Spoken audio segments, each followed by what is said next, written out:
Urapan itu gunanya adalah untuk menyelesaikan masalah. Tidak heran orang diurapi, Tuhan izinkan masalah terjadi dalam hidupnya. Dan kalau kita mengerti bagaimana menerjemahkan ini dan leverage on it, atau kalau kita bisa utilize, atau kalau kita bisa memanfaatkan itu, maka urapan kita akan bertambah dan kita akan melihat Tuhan bekerja sama dalam segala perkara, termasuk yang nampaknya buruk untuk mendatangkan kebaikan lebih besar lagi. Tidak ada senjata ditempa melawanmu akan menjadi berhasil, atau dengan kata lain, semua senjata yang ditempa padamu justru menjadi peluru kemudian untuk keberhasilanmu.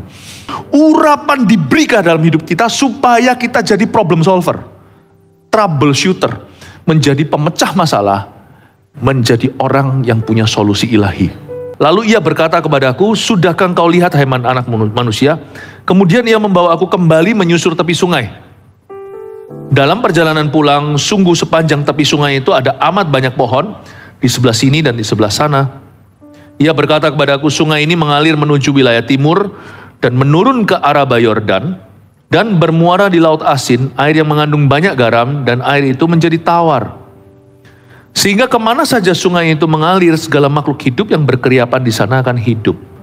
Ikan-ikan akan menjadi sangat banyak, sebab kemana saja air itu sampai, air laut di situ menjadi tawar, dan kemana saja sungai itu mengalir, semuanya di sana hidup. Maka penangkap-penangkap ikan penuh sepanjang tepinya, mulai dari En-Gedi sampai En-Eglaim. Daerah itu menjadi penjemuran pukat. Dan di sungai itu ada berjenis-jenis ikan, seperti ikan-ikan di laut besar, sangat banyak. Tetapi rawa-rawanya dan paya-payanya tidak menjadi tawar, itu menjadi tempat mengambil garam. Pada kedua tepi sungai itu tumbuh bermacam-macam pohon buah-buahan, yang daunnya tidak layu dan buahnya tidak habis.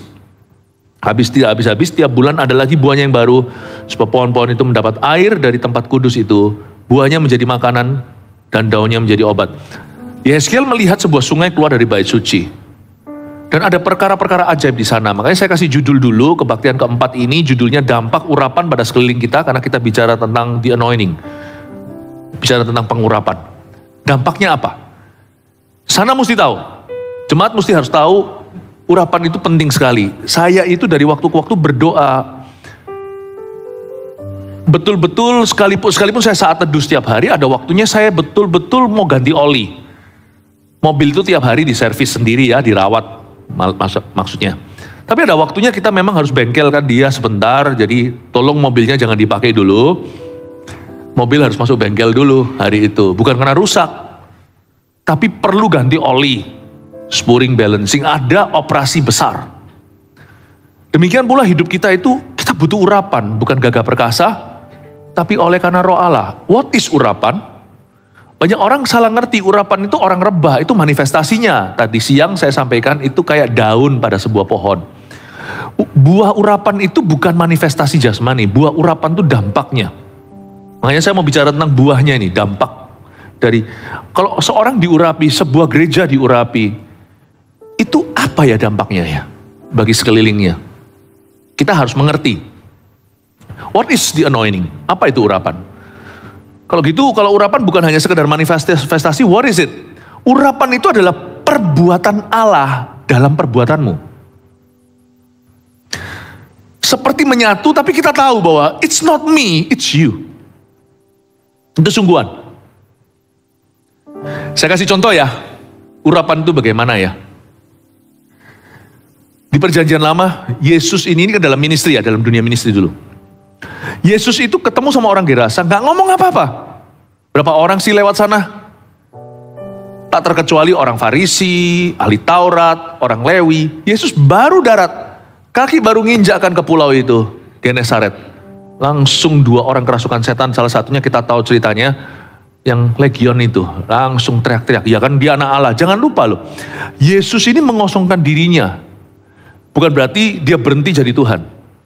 Tapi dia menanggalkan itu, bukan gak jadi ya sekali lagi, tetapi Yesus mengambil rupa seorang hamba, menjadi manusia, dan dia bergantung penuh, kalau soal ministry, power of his ministry, dia bergantung penuh pada urapan Roh Kudus yang turun saat sungai Yordan, dan seterusnya dia selalu bersekutu. Makanya Yesus pagi-pagi buta, murid-muridnya bangun, dia gak di sana, dia sudah berdoa, mereka sudah kena angin sakal, udah sampai jam 3 pagi, terombang-ambingkan, Yesus masih di pulau ketinggalan berdoa semalam-malaman. Anak Allah bergantung pada urapan Roh Kudus dalam statusnya secara jasmani sebagai orang. He relied heavily and totally, secara totalitas dan sepenuhnya bergantung pada urapan Roh Kudus. Urapan itu penting. Penting sekali. Kita bisa berkhotbah sampai ledeh lidah bibir kita, nothing happens. Hidup orang tidak berubah. Tapi bisa aja khotbah kita biasa tapi urapan. Bukan karena apa? Benar-benar ada Roh Kudus bekerja di dalam pekerjaanmu. Kita perlu rindu, kita perlu punya spiritual appetite, atau kita perlu punya selera rohani yang demikian rupa, kita tuh merindukan perkara-perkara Allah yang ilahi, bahkan yang supranatural terjadi in our daily life. Anointing urapan kita itu harus bertambah, tidak boleh berkurang, harus semakin kuat karena taat. Saya dorong Anda untuk membangun karir yang tidak kelihatan, namanya urapan. Urapan kita makin kuat kalau kita terus taat. Kalau kita selalu jalan in step dengan Tuhan, urapan kita makin dahsyat. Dan urapan itu bukan hanya dalam ministry pelayanan. Urapan itu dalam kehidupan. Kita akan melihat lebih banyak aktivitas Roh Kudus in our life. Bukankah itu kerinduan kita? Kita akan melihat lebih banyak campur tangan Allah, atau bahasa kerennya intervensi ilahi di dalam kehidupanmu secara sehari-hari.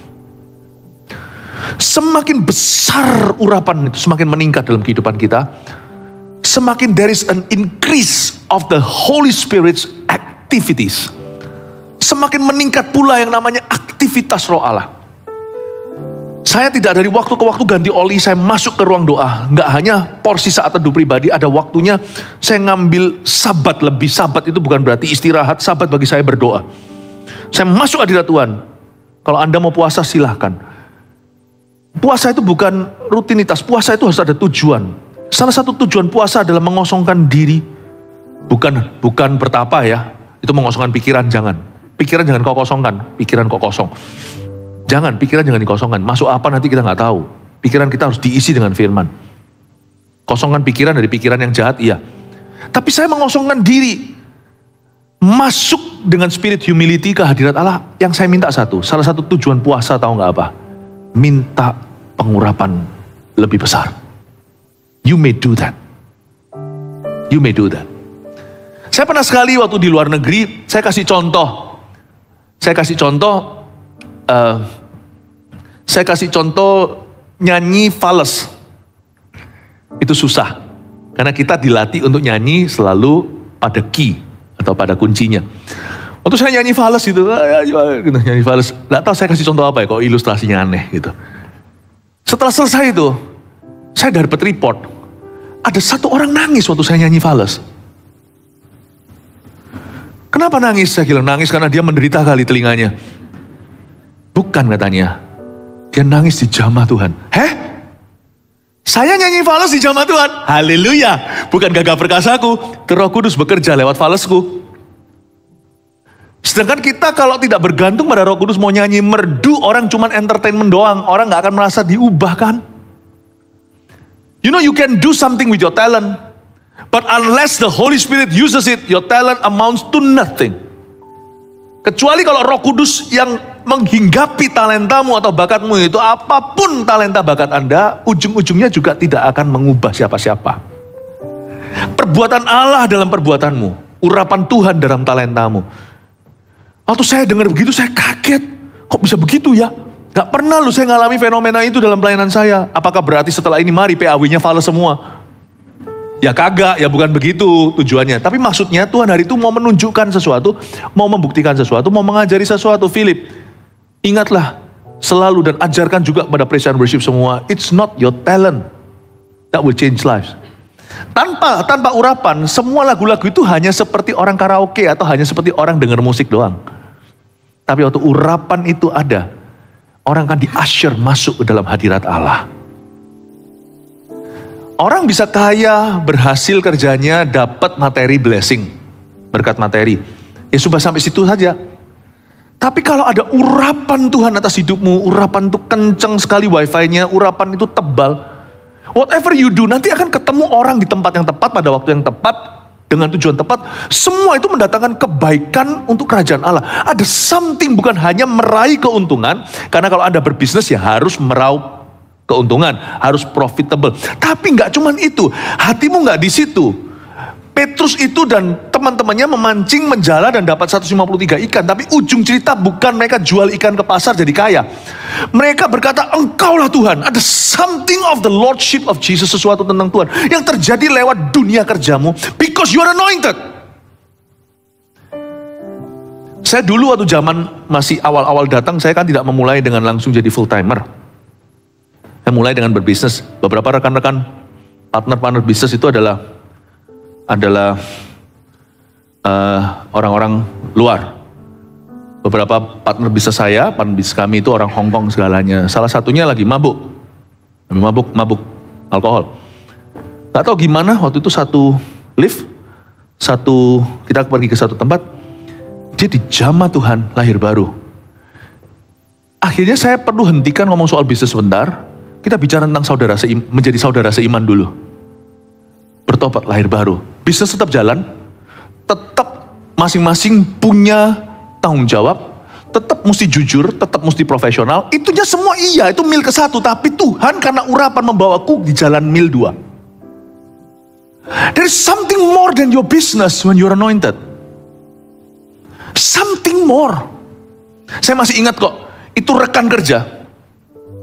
Itu orang bisnis, orangnya mabuk segalanya dan sudah mau cerai segalanya, tapi akhirnya diselamatkan Tuhan, suami istri orang Hong Kong, bukan orang Indonesia. Belum ada ROSI zaman itu, lahir baru.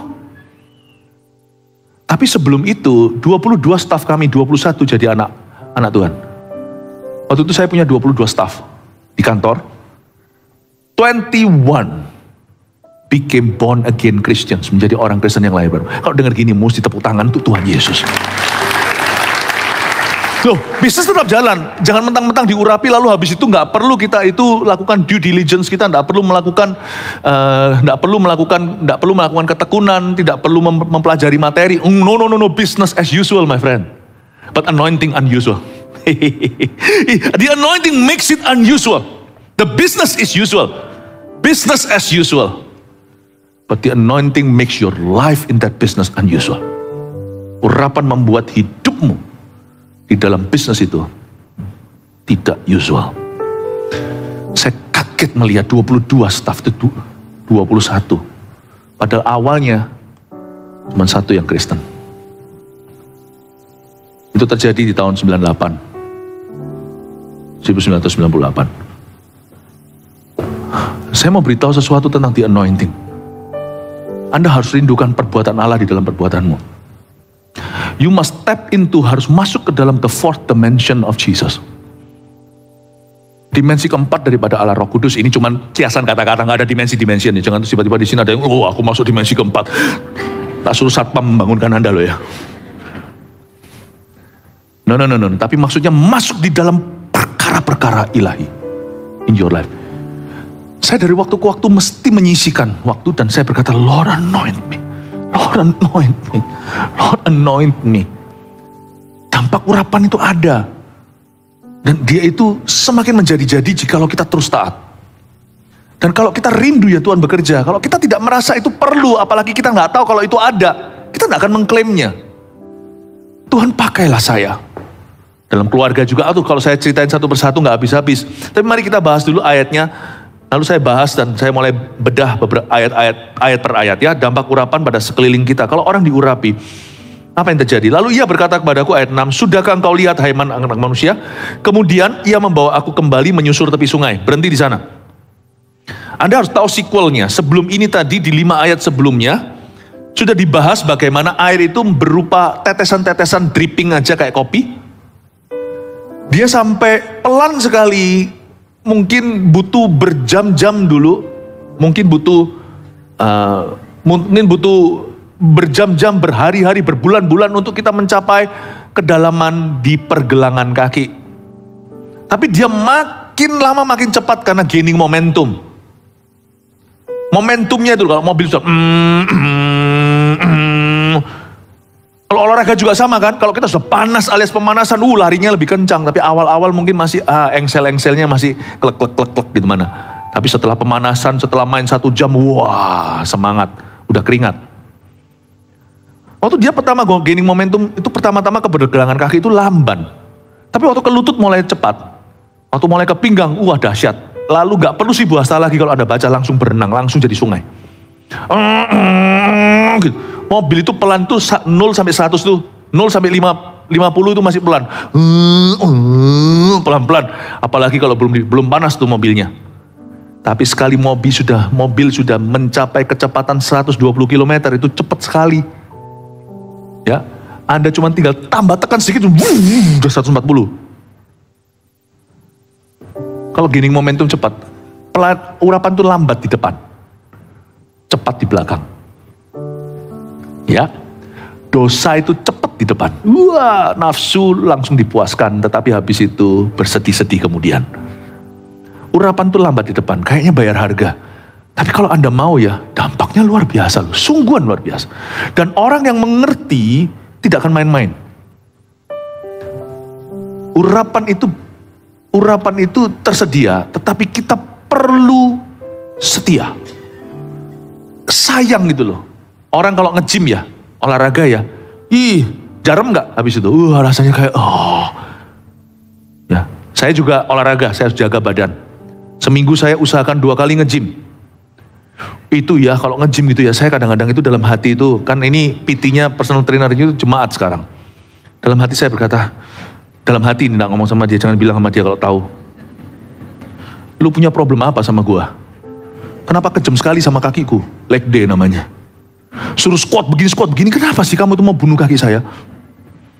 Udah sakit semuanya, jalan tuh udah gemeter gini, naik tangga sakit, turun lebih gak bisa. Kayak langsung mau terjun bebas. Lalu bulan depan saya baru olahraga lagi, jarum lagi. Sayang, momentum harus dijaga. Minggu depan mungkin bangun yang lainnya, nanti kaki lagi, nanti nextnya kalau udah lama, udah sering berolahraga, nextnya udah gak terlalu gimana. Tapi kalau udah gak olahraga lagi setahun, mulai dari awal saudara. Aduh kakiku, you are really in hell now. Urapan juga sama. Taat kagak, taat sekali-kali, kagak. Susah, kapan dipakai Tuhannya? Pasien terus. Kalau kita tahu kebenaran ini, kita tidak pernah akan asal-asal, kita tidak akan main-main dengan urapan, karena kita tahu urapan hidup kita itu tersedia. You will not play around with the anointing. Dan kita tahu urapan kita itu semakin ke bawah nanti itu, kalau kita sudah diurapi oleh Tuhan, anak cucu kita itu cepat sekali momentumnya. Kalau enggak, semua mulai dari dasar. Urapan itu seperti karir, atau seperti olahraga. Kalau kita berubah paradigma kita tentang the anointing for our life, kita nggak akan main-main dengan Tuhan. Kita nggak akan berkecimpung terus melulu seputar gua diampuni nggak diampuni, tapi momentummu hilang. You forgiven, but you have lost precious time. Nah, saya ajak Anda untuk melihat setelah dia menjadi sungai, kemudian ia membawa aku kembali menyusur tepi sungai. Lalu ia berkata kepadaku, sudahkah engkau lihat hai manusia, sesudah dia melewati renang-renang, dia baru berenang, urapan itu sudah sampai pada taraf menjadi sungai, langsung dia dibawa kembali menyusur tepi sungai. Apa maksudnya? Disinilah kita melihat sebuah skenario, orang ini Yeskiel dibawa from depth, sebuah kedalaman, back to shore.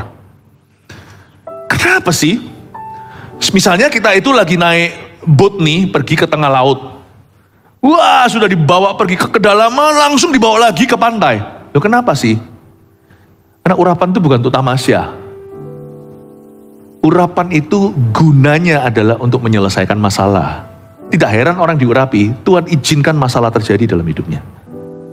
Dan kalau kita mengerti bagaimana menerjemahkan ini dan leverage on it, atau kalau kita bisa utilize, atau kalau kita bisa memanfaatkan itu, maka urapan kita akan bertambah dan kita akan melihat Tuhan bekerja sama dalam segala perkara, termasuk yang nampaknya buruk untuk mendatangkan kebaikan lebih besar lagi. Tidak ada senjata ditempa melawanmu akan menjadi berhasil, atau dengan kata lain, semua senjata yang ditempa padamu justru menjadi peluru kemudian untuk keberhasilanmu.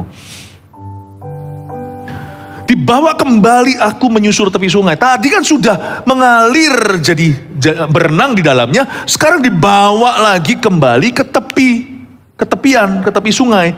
Kenapa? Tuhan itu hendak bersabda, urapan diberikan dalam hidup kita supaya kita jadi problem solver, troubleshooter, menjadi pemecah masalah, menjadi orang yang punya solusi ilahi. Orang yang diurapi punya satu sifat, nggak takut problema. Lihat masalah itu seperti lihat makanan. Salah satu wujud urapan. Kalau orang itu diurapi enggak, itu jangan percaya mulutnya ngaku-ngaku. Anda lihat sifat, dari buahnya kau tahu pohon. Dari mana kita tahu pohon itu pohon urapan? Maksudnya pohon di sini orang ya, manusia gampang. Orang itu lihat masalah, gentar. Kalau dia gentar mungkin dia tertuduh, dia sendiri ada dosa. Dia gentar mungkin karena dia tidak beriman, karena tidak punya hubungan dengan Tuhan. Tapi waktu Yusuf melihat mimpi yang tidak ada artinya, dia bisa menerjemahkannya dan menjadi Perdana Menteri. Dia melihat itu, lihat orang kalau diurapi itu gampang, lihat dari sifatnya. Ketika dia lihat problema, dia tahu Tuhan, dia langsung tahu penempatannya. Dia tahu Tuhan taruh di situ untuk menjadi bagian dari solusi, bukan dari problema. Dibawa mendarat. Urapan itu nggak boleh untuk buat berlayar, urapan bawa lagi ke situ, bawa ke tepi sungai, mendarat, kembali lihat problema yang di depanmu, selesaikan. I've given you the anointing. Aku telah memberimu urapan itu. Amin Bapak Ibu Saudara. Sedangkan sebagian besar kita kalau menghadapi masalah itu yang pertama kita pakai itu ini, logika kita. Lumrah karena kita manusia, keturunan Adam dan Hawa, tapi saya keturunan Adam yang baru. Yesus Kristus namanya, benih yang kudus itu dari Abraham. Saya tidak menyelesaikan masalah saya itu mulai dengan sini. Saya menyelesaikan masalah saya itu mulai dari sini. Dengkul. Orang Surabaya bilang, dari lutut. I solve my problems with this verse. And this sends all the anointing to here. Ini, mata saya jadi lihatnya beda. This. Modal dengkul. Modal lutut. This is where God's people solve their problem first. On their knees to God. Dibawalah menyusur ke tepi sungai. Back to reality. Back to where the problem is. Back to your knees. Amin Bapak Ibu. Dalam perjalanan pulang, sungguh sepanjang tepi sungai itu ada amat banyak pohon di sebelah sini dan di sebelah sana. Seperti waktu kita kecil, yang usianya kurang lebih seperti saya. Kiri kanan kulihat saja banyak pohon cemara. Haha. Yang nggak tahu berarti kita juga tahu usianya. Ini usianya Gen Z, yang Skibidi, dan Sigma, Riz, dan Slay. Dalam perjalanan pulang, dia menelusuri tepi sungai dan dia melihat banyak pohon sebelah sini, sebelah sana. Anehnya hanya Yeskiel yang melihatnya. Semua yang dibuang, semua yang diasingkan, semua di-exiles bahasa Inggrisnya. Orang-orang buangan, tidak ada yang melihatnya. Yang melihat ini cuma Yeskiel. You see, waktu Anda dibawa ke tepi sungai, orang yang betul-betul tinggal dalam urapannya, dia akan melihat pohon. Sedangkan yang lain hanya melihat lubang donatnya. The anointing does you good. You see, some people say, ada orang berkata, jagalah urapanmu. Lebih tepatnya, urapan akan menjagamu. Kenapa saya jaga urapan? Karena urapan yang menjaga saya. Oh, jangan bingung ya. Happy wife, happy life, kata orang. Kenapa kita bahagiakan istri kita? Supaya kita juga bahagia. Coba kalau kita itu tinggal serumah di bawah atap dengan seorang istri yang terus bertengkar dengan kita, seperti meniriskan air terus tes sampai bolong tuh lantai. You want to please your spouse dengan cara yang benar, karena dengan melakukan itu kau berbuat baik pada dirimu.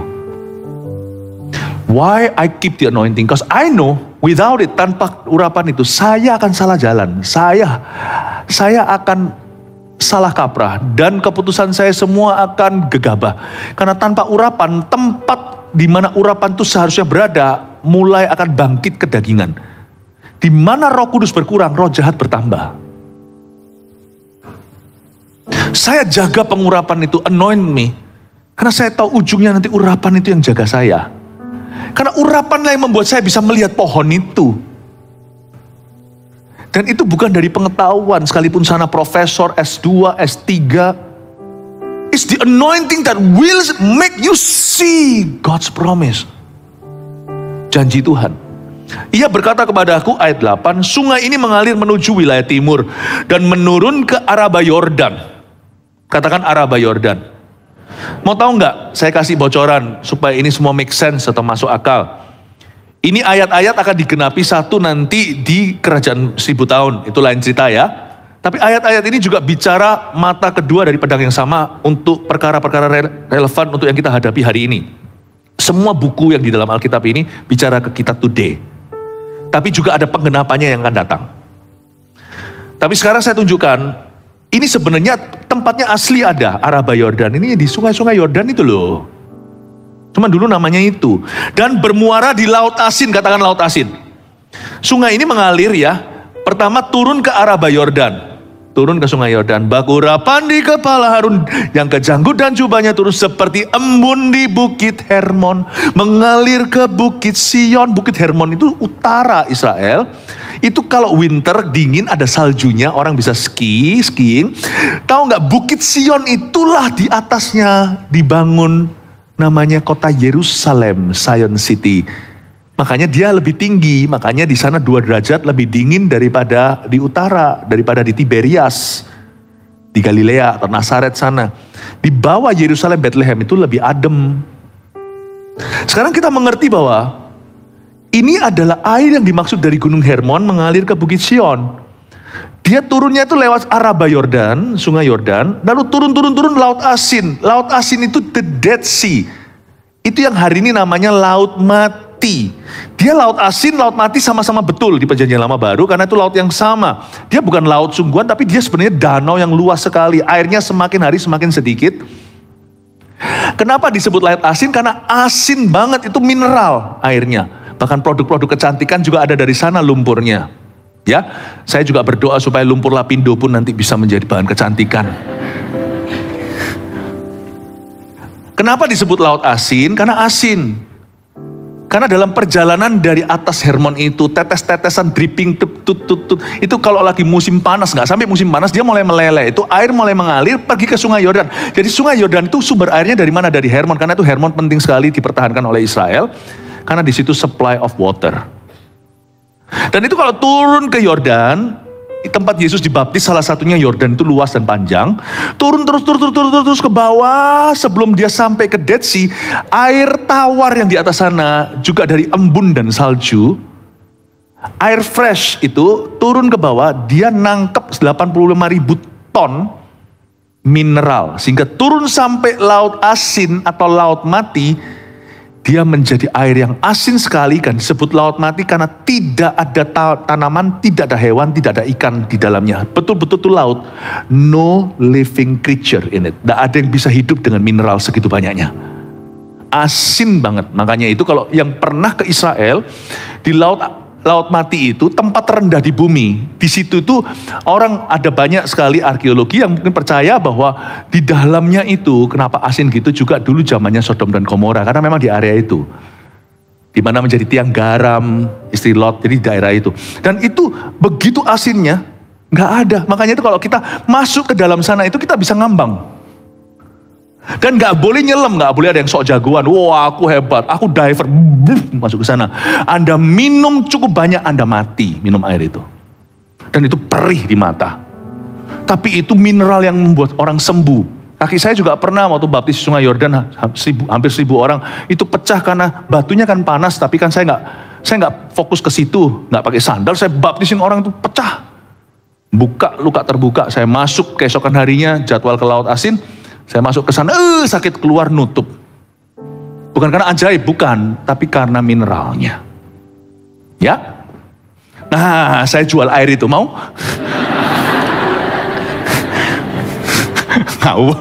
Canda ya, canda, minum ini ya. Oh ini merek apa nih? Merek GMS Jakarta bagus sekali nih airnya. Oke, nangkep ya. Sedikit kasih intermezzo gitu supaya Anda tidak tegang, supaya Anda bisa lebih nyerap. Itu kan kalau makanin bayi kan gitu kan, kadang-kadang flu. Canda sedikit supaya bisa ketelen ya, ya gitulah. Oke, balik lagi sekarang makan ya. Sampai mana? Disebut laut asin karena dia asin.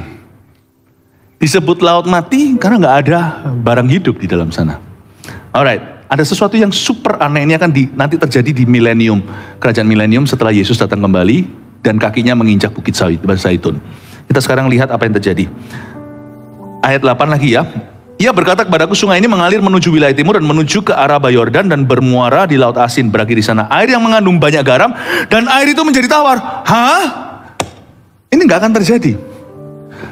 Air itu menjadi tawar. Jadi yang namanya the Dead Sea, yang namanya laut mati, tempat terendah di dunia. Jarang hujan atau hampir nggak pernah. Atau mungkin nggak pernah ya. Laut mati itu tempat terendah di seluruh dunia. Titik terendah itu laut mati itu. Panas daerah Yeriko sana. Ya, kurmanya enak tapi. Kacang-kacangnya. Nah, di sana itu tempat Yeriko juga diruntuhkan dari sana kan. Nah, di sana itu nanti airnya menjadi tawar. Wow. Ini adalah kiasan ilustrasi tentang perubahan ajaib. Orang kalau diurapi, turun-temurun, dia akan komplikasi berkat Allah. Kalau kita diurapi itu, yang untung adalah downline kita. Bak urapan di kepala, janggut turun. Yang bahagia itu adalah anak cucumu. Yang bahagia adalah anak buahmu di perusahaan. Kristen atau bukan? Tapi banyak orang masuk ke dalam perjanjian Abraham, padahal mereka bukanlah kaum Abraham. Keselamatan tetap setiap orang harus percaya Yesus. Tapi ada berkat-berkat yang diberikan akibat kesepakatan dengan orang tepat. Anda lihat Gibeon, orang-orang Gibeon itu diselamatkan, tidak jadi ditumpas karena mereka membuat perjanjian, meskipun sifatnya awal-awal tipuan. Yosua itu terjebak, tapi gimana pun juga perjanjian Yosua dengan orang-orang Gibeon itu diberkati karena asosiasinya dengan Yosua. Anda harus pahami sesuatu kebenaran yang luar biasa di sini. Kalau kita itu betul-betul diurapi dan jaga urapan itu, sebaliknya urapan yang menjaga kita sih, itu bawahnya itu komplikasi. Anak buah, anak rohani kita, anak cucu kita, itu yang happy. Saya nggak percaya lucky ya, good luck itu nggak terlalu berlaku. Tetapi kadang-kadang boleh lah ya sekali-kali supaya pemahamannya simple gitu ya. Lucky are those people under you. Mereka itu makan dari berkat Abraham. Makanya gereja itu bukan membership. Yang betul itu perjanjian. Kalau nggak paham ini, orang akan picik soal gereja, soal kehidupan bergereja nih. Orang kira ibadah di sana sini, ya gampang lah, mana lah. Jangan cari gereja yang dekat sama rumahmu. Carilah gereja yang dekat dengan Tuhanmu. Cari gereja yang mendekatkanmu pada Tuhan. Di GMS Rooftop, tempat saya bersarang, orang itu datang itu dari jauh. Tiap minggu. Untungnya sekarang kita udah ada GMS di mana-mana. Orang datang dari jauh. Khusus datang. Dan terus datang ya, bukan. Saya mau beritahu Anda sesuatu yang simple bahwa air itu turun-temurun menjadi air berkat. Lalu nggak hanya itu, terjadi perubahan. Anda akan mulai melihat perubahan-perubahan yang ajaib yang nggak mungkin terjadi karena usahamu. Meskipun Tuhan bisa bekerja lewat bidang usaha Anda, tapi perubahan itu sendiri bukan karena usaha Anda. Terjadi perubahan sevulgar apa perubahannya? Sevulgar airnya laut mati, laut asin menjadi tawar. Itu nggak mungkin, itu ada bahasa Ibraninya. Impossible.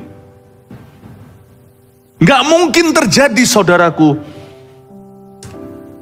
Nggak mungkin terjadi. Gimana kau buat tawar tuh laut yang sudah asin? Nggak bisa, mau disuling-suling gimana juga. Sedanau lagi. Sesungai, semuanya air itu jadi tawar. Sehingga kemana saja sungai itu mengalir, lihat lagi ayat 9, segala makhluk hidup yang berkeriapan di sana akan hidup. Stop. Sesuatu janggal. Kan di sini katakan, kemana saja sungai itu dari arah Yordan mengalir sampai ke the Dead Sea atau Laut Asin, segala makhluk hidup yang berkeriapan di sana. Sejak kapan ada makhluk hidup berkeriapan di sana? Ayo kita ke Israel yuk. Jangan sekarang lagi perang. Kita ajak ke sana. Mari kita cek. Dalamnya itu ada barang, ada hewan nggak? Ada ikan nggak? Nggak ada. Dari mana? Ini ayat nggak tepat berarti? Bukan, ini ayat nubuat.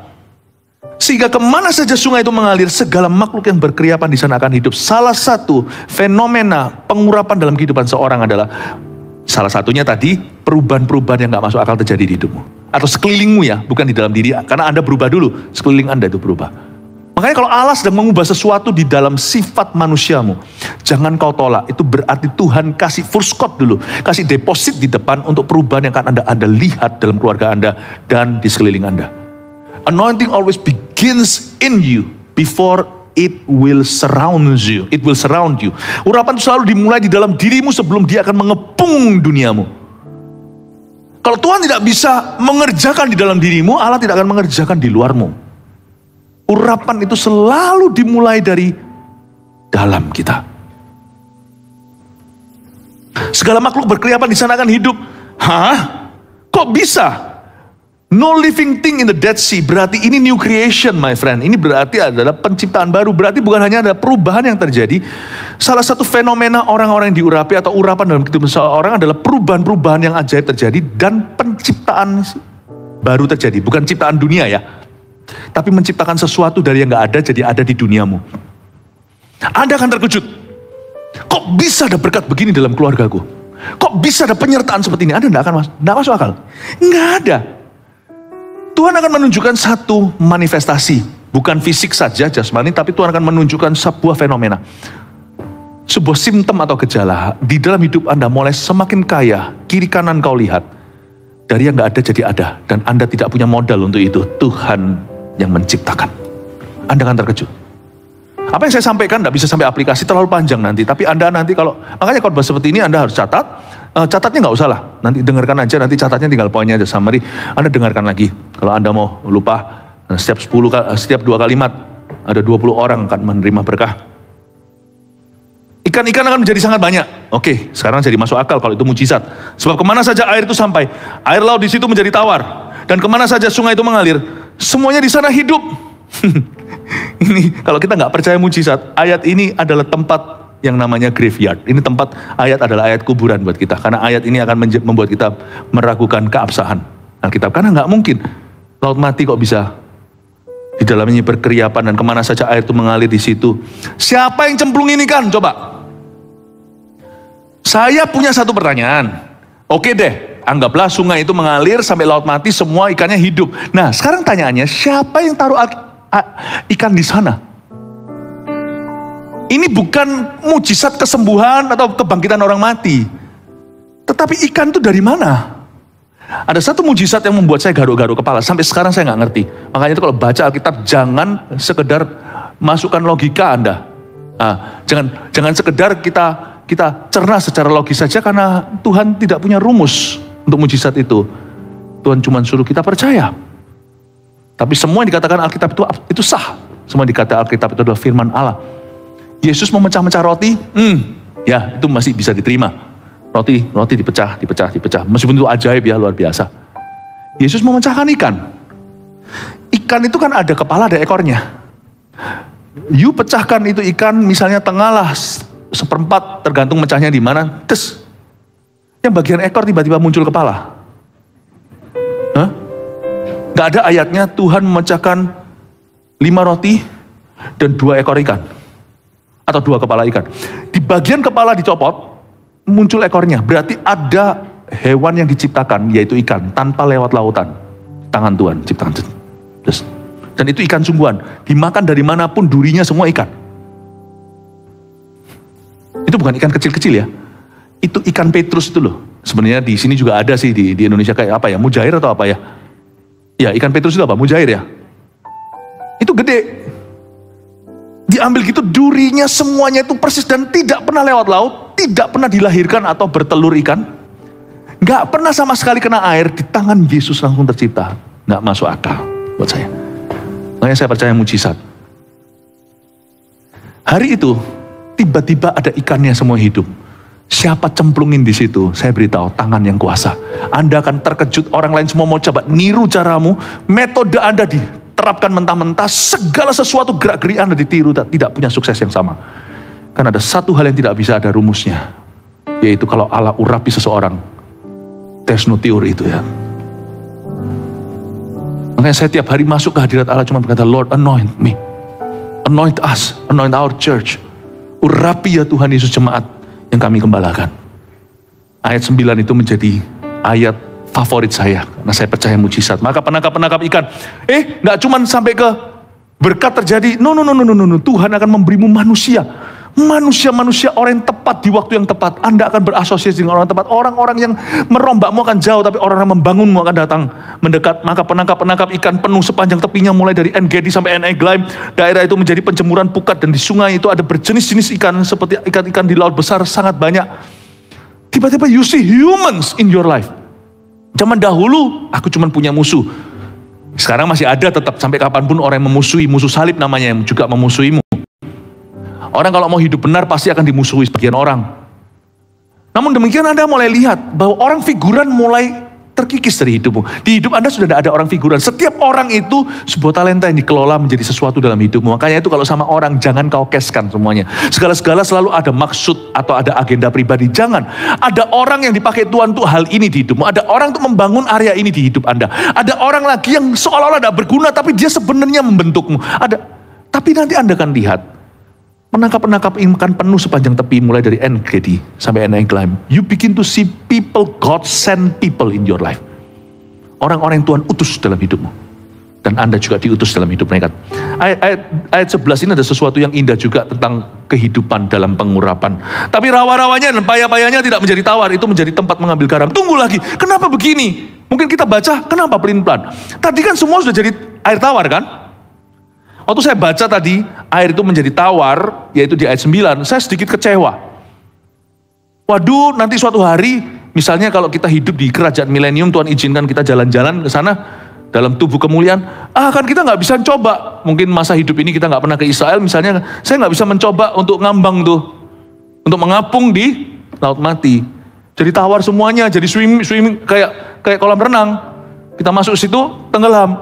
Tuhan, ternyata ayat 11 menghibur saya. Saya tidak tahu gimana jadinya, tapi ini adalah satu aspek the anointing, what the anointing does in your life.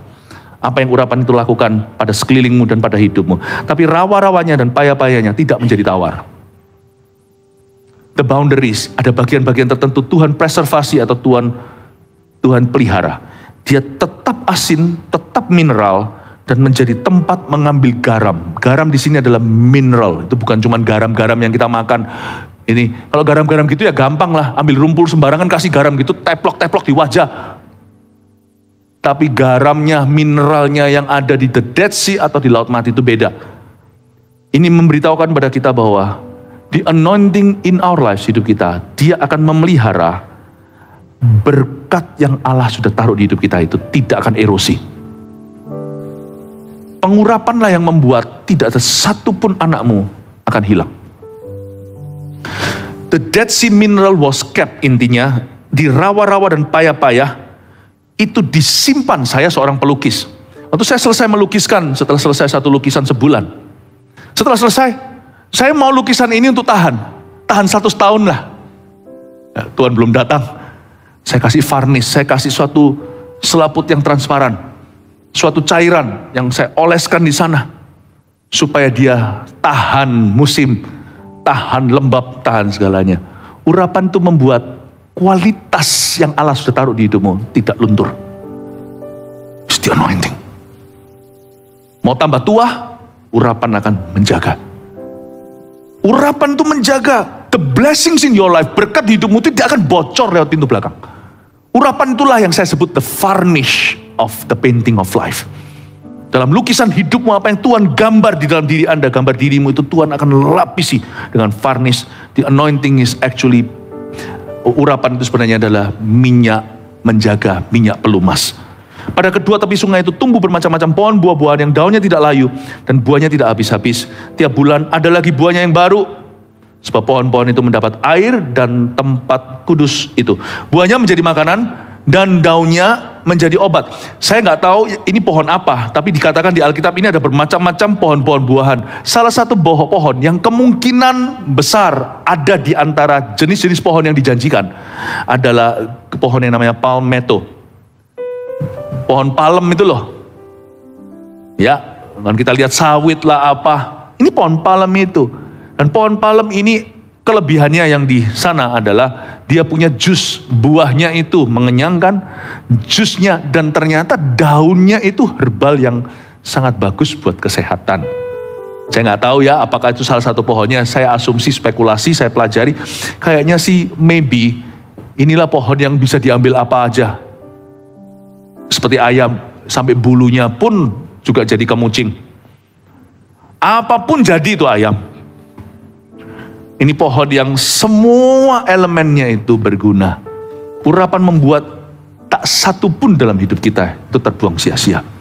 Dia memastikan bukan hanya terjaga berkat pada tempatnya, tapi terjadi komplikasi yang bahkan kita nggak tahu. Urapan bisa sejauh itu. Paulus itu bukan iseng, lalu sapu tangannya dia doakan, dia transfer, lalu dikasihin ke orang. Apalagi buka PO. Sapu tangan dikibarkan. Sapu tanganku diurapi, siapa mau beli? Enggak. Dia itu pelayanan satu tempat, bahkan tidak disebut sapu tangan, tapi kain, cloth, kain yang dipakai sama Paulus. Kita nggak tahu itu sapu tangan kayak, atau handuknya lah, atau apanya. Nggak sengaja ketinggalan. Paulus sudah sampai Korintus, dia mikir, mana sapu tanganku? Ketinggalan sama orang-orang, karena waktu zaman itu belum ada media dan juga transportasi tidak seperti hari ini. Dia pakai itu karena imannya belum cukup, tapi dia tahu Yesus letakkan sembuh. Siapa pernah sangka bayang-bayang Petrus juga bisa komplikasi. Tapi yang tidak Tuhan urapi adalah Tuhan tidak pernah urapi kita di luar jalur panggilan kita. Jangan mentang-mentang diurapi pasti berhasil di segala bidang, itu nggak tentu. Tadi saya ada cerita di kebaktian sebelum ini. Mau lihat saya gagal, saya jadi politikus saya pasti gagal total. Karena Tuhan tidak berkenan. Saya ini hamba Tuhan. Saya kalau mau jadi artis, akan jadi artis tanggung kali. Tapi kalau jadi pendeta yang paling ganteng. Nah, gitu aja lah boleh. Jangan ngaku-ngaku diurapi lah. Urapan kita sih 11-12 lah sama yang lainnya. Nah, ngomong apa jadi lupa. Sana juga jangan coba-coba. Pengusaha mau jadi pendeta. Canda. Tiba-tiba mau jadi pendeta. Jangan bercanda gitu. Kapan ini jadi pendeta? Kapan jadi pendeta? Lu anggap murahan jadi pendeta. Itu orang antri, itu orang Gerasa tuh disembuhkan kayak gitu. Itu dia minta-minta jadi murid Yesus yang menyertai untuk jadi salah satu dari murid Tuhan. Bukan rasulnya, tapi jadi muridnya. Untuk jadi pengkhotbah, menjadi seorang pendeta. Tuhan bilang pulang. Lucu. Berhasil jadi artis. Jangan coba jadi pendeta. Aku ini fasih lidah, pinter ngomong. Saya bisa memotivasi orang. Pasti aku jadi pengkhotbah. Coba. Monggo, silakan. Tuhan gak akan memberimu pesan. Paling cuma pengetahuan yang klise doang. Don't try lah. Urapan itu tidak untuk kita lakukan di segala sesuatu yang kita kehendaki, tapi untuk melaksanakan kehendak Tuhan. Kalau Anda mau lihat saya gagal, saya jadi orang lain yang Tuhan tidak suruh saya jadi. Anda mau gagal? Yang tidak dipanggil jadi pendeta? Sana, jadilah pendeta. Kita akan lihat nanti justru Tuhan munculkan busuknya. Anda akan kaget, tidak semua orang itu dipanggil Tuhan. Jangan hakimi orang lain, introspeksi diri. Itu urusan Tuhan. Lalang gandum bian Tuhan yang misahkan suatu hari, bukan sekarang, tapi di akhir zaman. Tapi Anda akan terkejut, tidak semua orang yang demikian dipanggil Tuhan. Ada orang yang memanggil dirinya sendiri.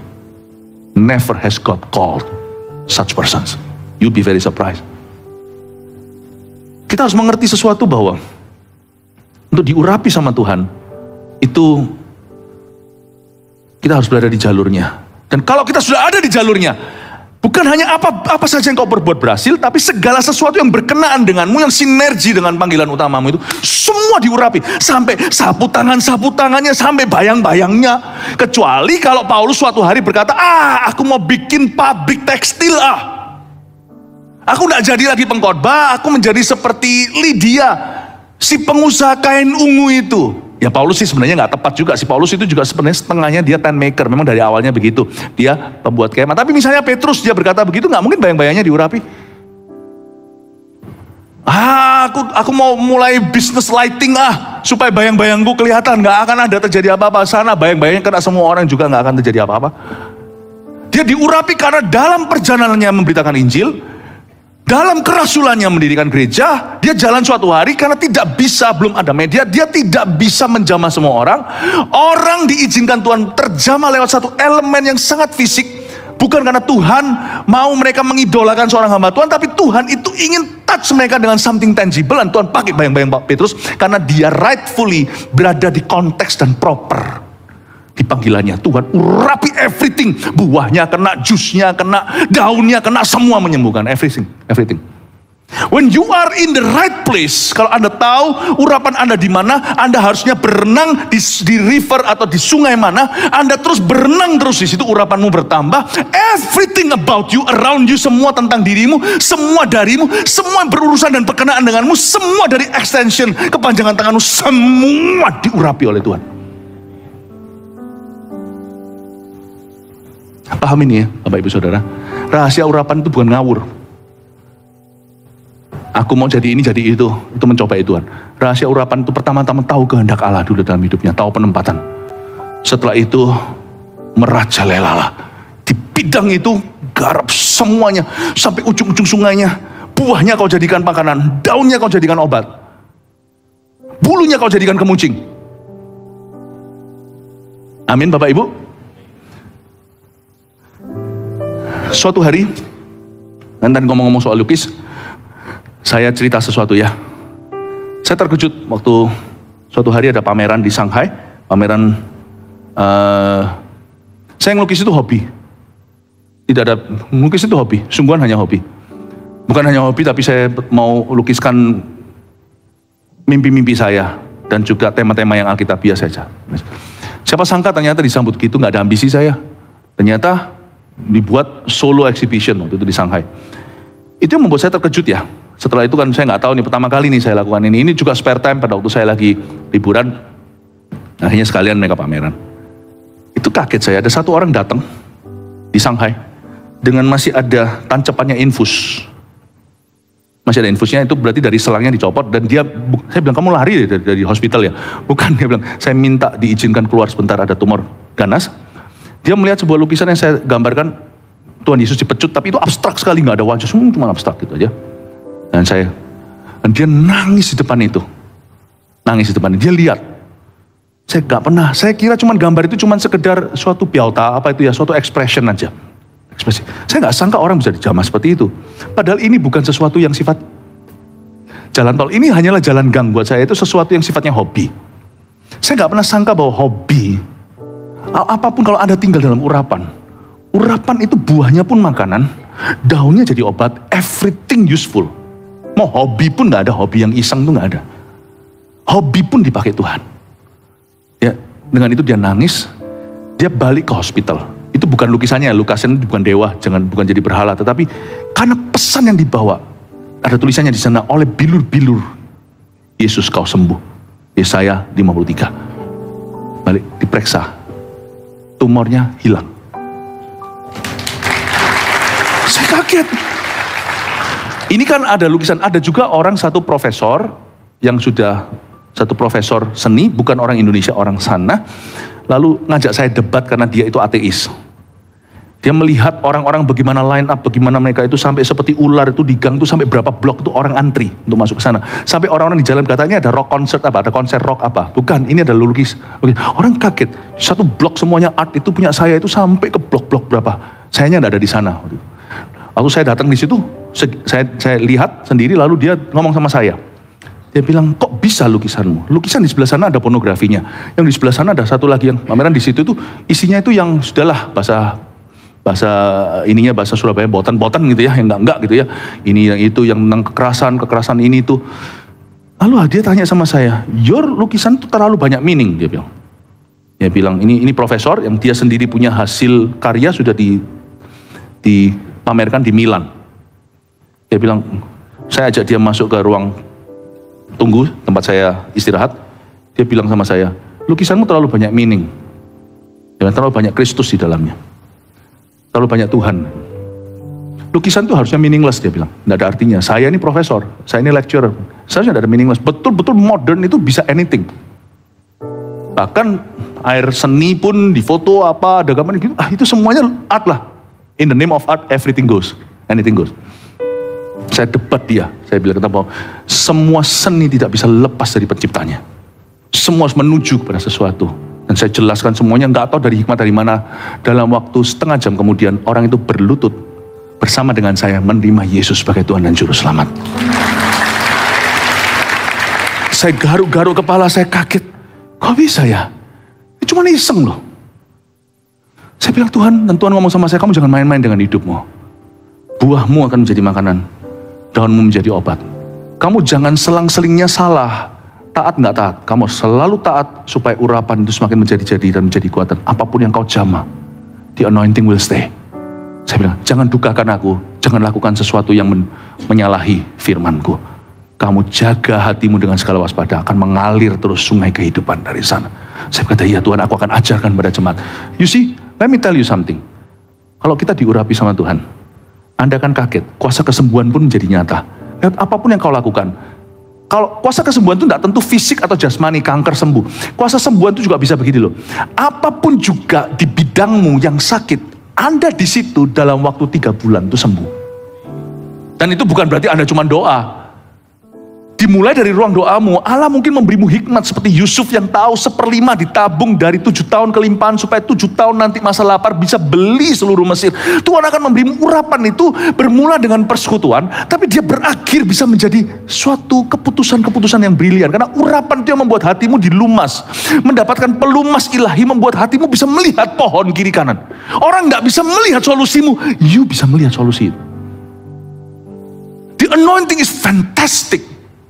Orang kira feeling, gereng-gerengnya atau perasaan listrik, itu adalah feeling of the anointing. The anointing makes your heart different. Membuatmu mempunyai beda. Urapan tidak selesaikan seluruh masalahmu, tapi setelah hatimu selesai dalam urapan itu, Anda keluar hati yang diurapi itu menyelesaikan masalahmu. Amin Bapak Ibu. Saya pelajari sesuatu. That the anointing is real. Kesembuhan pun akan terjadi. Anda bukan hanya jadi troubleshooter, problem solver, bukan problem maker. Manapun Anda berada, finance yang sakit akan sembuh. Anda bekerja di sebuah perbankan itu minus sekian cabang itu, ketika Anda menjadi manajernya di sana atau bahkan direktur, itu akan berubah nanti. Minusnya jadi plus karena hikmat anak Tuhan di sana. Anda berada di sebuah instansi, Allah akan melakukan sesuatu lebih. Anda berada di, saya nggak bisa jelaskan satu persatu, silakan diaplikasi sendiri. Di situ Anda akan lihat buahmu menjadi makanan, daunmu menjadi obat. Orang akan makan dari buah Anda. Orang akan minum dari daun Anda. Anda akan menjadi orang yang kehadiran hikmatmu, keputusanmu, dan juga semua yang kau taruh di atas meja dalam bidang itu. Tuhan akan pakai semua dari yang serius sampai yang iseng, hobi semuanya untuk mendatangkan healing to the world. Saya berdoa, kita semua punya urapan yang berbeda. Saya tidak jadi Anda juga tidak perlu jadi saya. Tapi dari gereja ini, dari ambang pintu gereja ini, kita sama-sama akan membawa healingnya Tuhan sampai ke dunia di bidang Anda masing-masing. Amin Bapak Ibu Saudara. Ya, mari kita lihat sekarang 3 poin sini, lalu saya selesai. Apa saja yang menjadi dampak urapan pada sekeliling kita? Number 1, mujizat perubahan dan penciptaan terjadi. Sekedar summary aja, saya nggak perlu khotbahkan lagi. 2, dampak urapan pada sekeliling kita adalah berkat-berkat Tuhan terpelihara sempurna. Ada berkat-berkat yang betul-betul di-preserve sama Tuhan. It's only by the grace and by the anointing of the Holy Spirit. 3, kuasa kesembuhan menjadi nyata. When you living in the anointing, He will make you a healer. Orang yang menyembuhkan, not a killer. Amin Bapak Ibu. Silakan difoto. Iya.